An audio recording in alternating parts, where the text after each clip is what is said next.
विस्तार से कोरोना महामारी के खिलाफ लड़ाई में तीनों सेनाएं अहम भूमिका निभा रही हैं। लेकिन उसके पहले इस वक्त की बड़ी खबर आ रही है, वो बता दें मौलाना साद की कोरोना टेस्ट की रिपोर्ट नेगेटिव आई है। मौलाना साद की कोरोना टेस्ट की रिपोर्ट नेगेटिव आई है। आपको बता दें आज तक ने मौलाना साद से बातचीत की थी, जिसमें उसने कहा था कि उसने कोरोना का टेस्ट करवा लिया है और अब जानकारी ये मिल रही है कि मौलाना साद की कोरोना रिपोर्ट नेगेटिव आई है। अरविंद ओझा हमारे संवाददाता जुड़ चुके हैं ज्यादा जानकारी के साथ। अरविंद, आपने ही बातचीत की थी मौलाना साद से, जिसमें उसने कहा था कि हमने कोरोना का टेस्ट करवा लिया है और अब रिपोर्ट नेगेटिव। जी देखिए, आज तक नहीं खुलासा किया था और आज तक को एक्सक्लूसिव इंटरव्यू में मौलाना साहब ने कहा था कि क्राइम ब्रांच के कहने पर मैंने कोरोना का टेस्ट कराया है। अब उसके वकील का दावा है कि जो क्राइम ब्रांच जो कोरोना का टेस्ट मौलाना साहब ने कहा था उसकी रिपोर्ट निगेटिव आई है।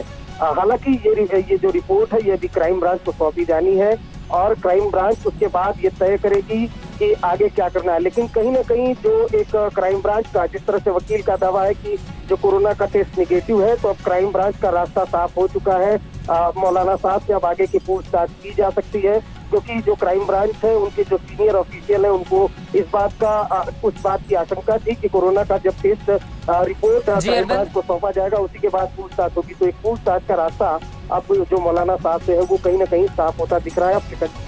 बहुत शुक्रिया अरविंद ओझा इस पूरी जानकारी के लिए। तबलीगी जमात का प्रमुख है मौलाना साद। आपको बता दें राजधानी दिल्ली हो, यूपी हो, देश के कई हिस्सों में तबलीगी जमात के लोगों की वजह से कोरोना संक्रमण के मामले बढ़ते हुए चले गए, जिसका जिक्र भी अलग अलग सरकारों की ओर से बार बार किया गया। और अब हेलो फ्रेंड्स, स्वागत है आप सभी का एक बार फिर से मेरे यूट्यूब चैनल यानी OSM रियली न्यूज़ में। जी हाँ दोस्तों, अभी की एक बहुत बड़ी खबर निकल कर आ रही है। मैं आपको बतला दूं, अमित शाह ने यानी गृह मंत्री अमित शाह ने बहुत बड़ा लिया है फैसला, जिसमें कहा है कि जरूरी दुकानें और गैर जरूरी दुकानें सभी भी खुलेंगी, लेकिन नियम और उसकी शर्तें लागू हैं। कोरोना वायरस के संक्रमण को रोकने के लिए देश में 3 मई तक का लॉकडाउन लागू है, लेकिन लॉकडाउन में बंद लोगों के लिए इस बीच राहत की एक खबर है कि गृह मंत्री ने देश में आज से तमाम दुकानें को शर्तों के साथ खोलने की इजाज़त दी गई है। लेकिन ये वो खबर है जिसका इंतजार पूरे देश कर रहा था, लेकिन कोरोना वायरस का संक्रमण अब भी तेज़ी से पैर पसार रहा है। इसी को देखते हुए सरकार ने कुछ शर्तें भी रखी हैं। गौरतलब की लॉकडाउन की वजह से सभी तरह से प्रतिष्ठान बंद किए जाएंगे और सिर्फ जरूरी सामान जैसे सब्जी, फल, दवाई और किराने की दुकानें ही खोलने की इजाज़त दी गई है। लेकिन अब केंद्र सरकार ने अपने फैसले में थोड़ा और बदलाव किया गया है। अब जरूरी चीज़ों के साथ गैर जरूरी चीज़ों को भी खोल लिया गया है, क्योंकि दोस्तों मैं आपको बतला दूं इकोनॉमी और इस तरीके की जो सिचुएशन है उसको बहुत ही ज़्यादा गिरने का डर है, क्योंकि कोरोना वायरस से संक्रमण लोगों की जो तादाद है वो बहुत ही तेज़ी से बढ़ रही है। लेकिन अब तो गैर जरूरी के साथ जरूरी दुकानों के साथ गैर जरूरी दुकानें भी खोलने का ऑर्डर गृह मंत्री यानी अमित शाह ने दिया है।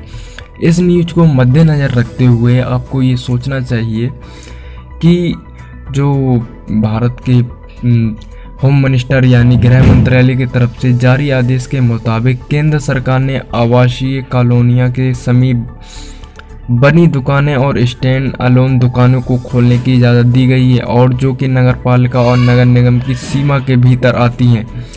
लेकिन इस इजाज़त के साथ गृह मंत्रालय ने कुछ शर्तें भी लागू की हैं। दुकानों में सिर्फ 50% स्टाफ मास्क के साथ ही काम कर सकेगा, लेकिन शर्तों के मुताबिक सभी दुकानें संबंधित राज्य प्रशासनों के स्थापना अधिनियम के तहत पंजीकृत होनी चाहिए। दुकानों में सिर्फ आधा स्टाफ ही काम करेगा। सोशल डिस्टेंसिंग के साथ स्टाफ को मास्क लगाना अनिवार्य है, यानी कोरोना से बचाव के लिए जो एहतियात जरूरी है उन्हें शर्तों के तौर पर लागू किया गया है। भाई आपको बतला दूं, ये एक बहुत बड़ी खबर थी जिसमें भारत के होम मिनिस्टर यानी अमित शाह ने बहुत बड़ा फैसला लिया, यानी केंद्र से। अभी तक तो बिल्कुल दवाई, सब्जी, फल फरूद और इस तरीके की किराने की दुकानें ही ओपन थी। अब तो गैर जरूरती दुकानों को भी ओपन कर दिया गया, लेकिन दुकान जो है बिल्कुल रजिस्टर्ड होना चाहिए और आधा यानी 50% स्टाफ इसमें काम करेगा। आई होप कि ये वीडियो आपको पसंद आई है। पसंद आई तो प्लीज़ चैनल को सब्सक्राइब करें, लाइक करें और